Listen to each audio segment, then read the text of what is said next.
শান্তি ভেতরে কি হলো? Indira, I am sorry, I am really sorry Indira. আমি ভুল করে স্ট্যাম্প পেপার কথাটা বলে ফেলেছি। মানে শায়ন, তুমি এই মুহূর্তে এরকম একটা আই এম সরি ইন্দিরা, আমি বুঝতে পারিনি ইন্দিরা।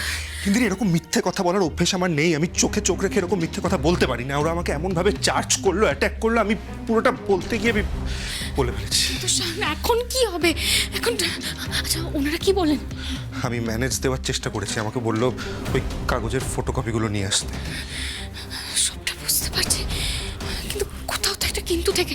সরি, আমি ইচ্ছে করে বলিনি ইন্দিরা। আমি জাস্ট সবটা ম্যানেজ করতে গিয়ে ওরা আমাকে এমনভাবে অ্যাটাক করলো, এমনভাবে চার্জ করলো, আমি কি বলতে ঠিক আছে, এখন এসব ভেবে লাভ নেই, মাথা ঠান্ডা রাখতে হবে। শোনো, তুমি এক কাজ করো, যাও ওগুলো নিয়ে এসে ওনাদেরকে দেখাও। হ্যাঁ, আমি তাড়াতাড়ি যাচ্ছি। তাড়াতাড়ি। ইন্দিরা, এইভাবে হন্তদন্ত হয়ে শায়ন কোথায় গেল? বলছি, তোমাকে সবটা বলছি। মানে এইভাবে তুমি আগে বলো, হসপিটালে কি হলো? অমৃতা কেমন আছে ভিকি স্যার? ইন্দিরা, অমৃতা একবার তোমার সাথে দেখা করতে চায়। আমার সাথে? কিন্তু আমার সাথে কেন দেখা করতে চাইছে? এইখানে বলাটা ঠিক হবে না, ভেতরে চলো।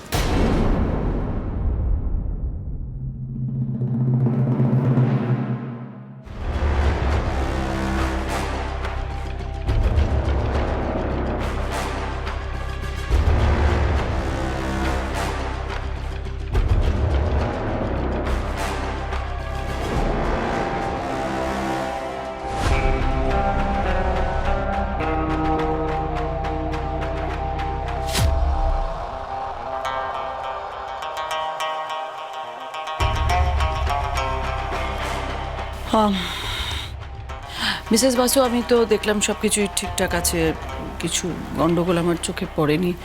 আপনার কি মনে হয়?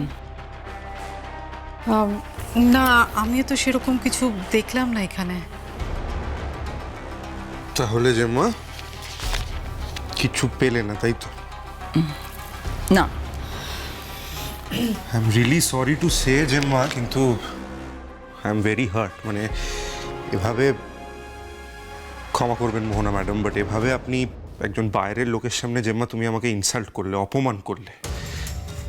দিস ইজ নট ফেয়ার জেম্মা। I am very hurt, very heart.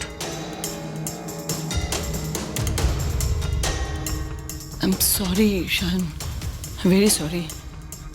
আসলে আমার যে আজকাল না কি হচ্ছে আমি বুঝতে পারছি না। আমার নিজের ভুলে আমি তোকে এতগুলো কথা শোনালাম। I am very sorry. Shayan, I am sorry too, I am really sorry. হ্যাঁ, পুজোর দিনে মন খারাপ করে থেকো না। আর তুই তো তোর জেম্মাকে তো চিনিস। দেখ, আমার মনে কিছু থাকলে আমি কিন্তু চেপে রাখতে পারি না, আমি সেটা সব সময় বলে দিই। হ্যাঁ, আই এম সরি। পুজো হচ্ছে তো, তুই যা নিচে যা, আনন্দ কর। ভেরি সরি বাবা।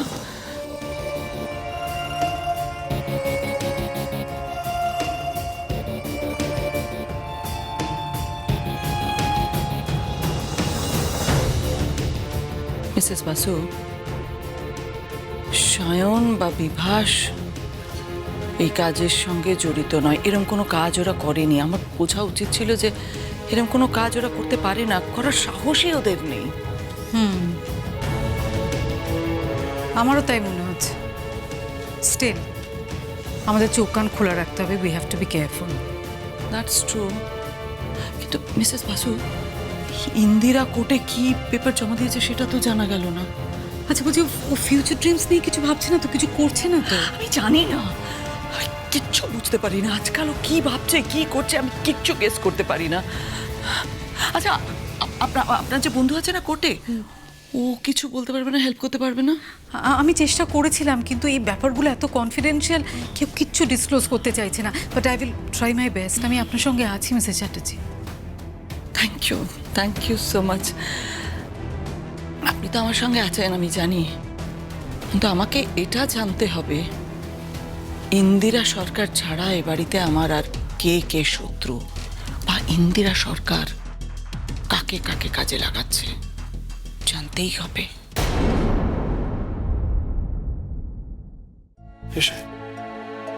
বলো, হসপিটালে কি হলো? অমৃতা কেমন আছে এখন? ভালো নেই ইন্দিরা, অমৃতা একদম ভালো নেই।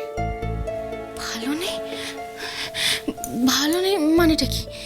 এই তো তোমরা বললে যে ডাক্তার বলেছে অমৃতা ঠিক হয়ে গেছে, হ্যাঁ, সুস্থ ইন্দিরা। আছে। প্রথম দিকে ডক্টররা আমাদের এটাই বলেছিল যে অমৃতা খুব তাড়াতাড়ি ঠিক হয়ে যাবে। মানে আসলে যখন ট্রিটমেন্ট শুরু হয় অমৃতার বডি খুব ভালোভাবে রিয়্যাক্ট করছিল, মানে যেভাবে ওকে ট্রিটমেন্ট করা হচ্ছিল, যে মেডিসিনসগুলো দেওয়া হচ্ছিল, আর সেটাই ডক্টর আমাদেরও বলেছিল যে চিন্তা করার কিছু নেই, অমৃতা খুব তাড়াতাড়ি ঠিক হয়ে যাবে, ওকে শুধু একটু ঠিকভাবে রাখতে হবে, নিজের খেয়াল রাখতে হবে, ওর যেন মন খারাপ না হয়, এইসব ডক্টর আমাদের জানিয়েছিল। কিন্তু তারপর হুট করে অমৃতার শরীর ভীষণ ডিটোরিয়েট করে গেছে। মানে আমি তো ওখানে ছিলাম, আমি অমৃতার অবস্থা দেখলাম, মানে আমার নিজেরই এত খারাপ লাগছে না, মানে আমার এটাও বলতে খারাপ লাগছে যে যে কোনো মুহূর্তে আমরা কিন্তু খুব খারাপ একটা খবর শুনতে পারি। তাহলে তাহলে এখন কি করবে ভাবছো? বলছি শোনো না, একবার শাশুড়ি মায়ের সাথে কথা বললে অন্য আরো বড় কোনো ডাক্তারের সাথে কনসাল্ট করলে হয় না? আচ্ছা দেশে না হোক, বিদেশে তো ভালো ভালো ডাক্তার আছে, একবার সেই ব্যবস্থা নিলে হয় না? ইন্দিরা, অমৃতা তো নিজেই লন্ডনে থাকতো, ওখানে ভালো ভালো ডক্টরের সাথে কনসাল্টও করেছে, আর তারপরে এখানে এসছে। আসলে আমাদের এখানে যে ফ্যাসিলিটিটা আছে ওটা ভীষণ অ্যাডভান্সড, সব ডক্টররা ভীষণ ভালো, আর ওরাও এটা ভেবেছিল যে অমৃতা খুব তাড়াতাড়ি ঠিক হয়ে যাবে। কিন্তু সাডেনলি এই রেজাল্টটা ডক্টররা এক্সপেক্ট করেনি। মানে যে রোগটা ওর হয়েছে সেটা এখন ওর বডিতে মানে ছড়িয়ে গেছে, এখন কারোর আর কিছু করার নেই। মানে তাহলে ক্রিস?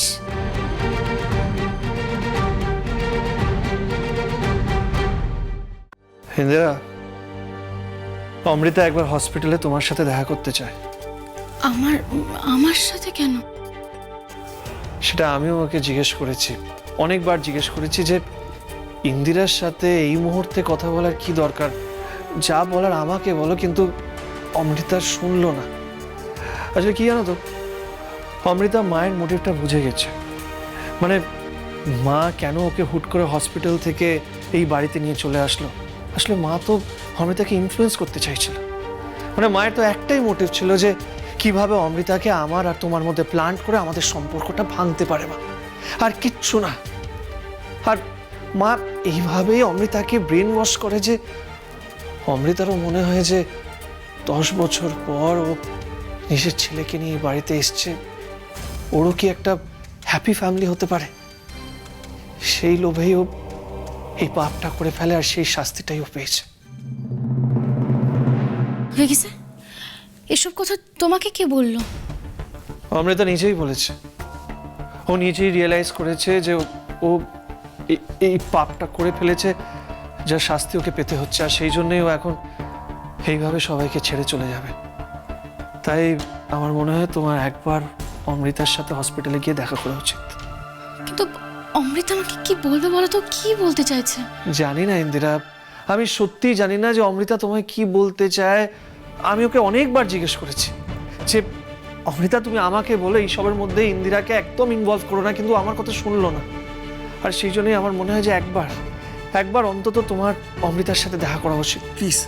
কিন্তু স্যার বোঝার চেষ্টা করো, দেখো এই বাড়িতে আমি ঢাক বাজাতে এসেছি, এখন হঠাৎ করে এই বাড়ি ছেড়ে হসপিটালে আমি অমৃতার সাথে দেখা করতে চলে যাব, আমি কি করে যাব, কি বলে যাব, আমি তো কিছুই বুঝতে পারছি না। আচ্ছা ভিকি স্যার, তোমরা তো অমৃতাকে বাড়ি ফিরিয়ে আনবে। বাড়ি? নিজের চোখে তো অমৃতার অবস্থা দেখলাম ইন্দিরা, আমার মনে হয় না যে অমৃতাকে আমরা আর বাড়ি ফেরাতে পারবো।